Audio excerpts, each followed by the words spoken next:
Hello everyone, welcome back to our ScratchJr course. In the previous video, we learned what ScratchJr is. Today, we are going to explore the ScratchJr's screen. So, when we open ScratchJr, this is a home icon. Here we can see our projects. To create new project, we click on the plus button. Now, the big white area here is called stays. Big white area here is called stays, and this is where our characters perform.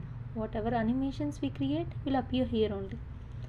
Think of it like a movie screen.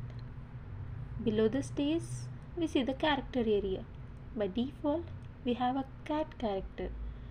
If we want to add new character, we click the plus icon. We can choose different animals, people or objects. Here we are having different types of characters.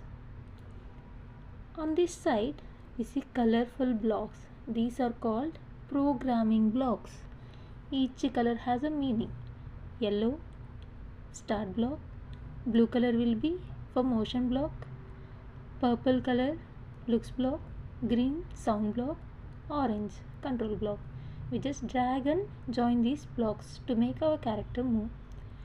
Below the stays is script area. This is where we drag and connect the blocks.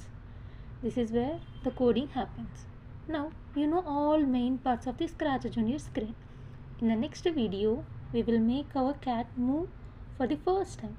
Don't forget to like and subscribe. See you in the next class. Bye bye.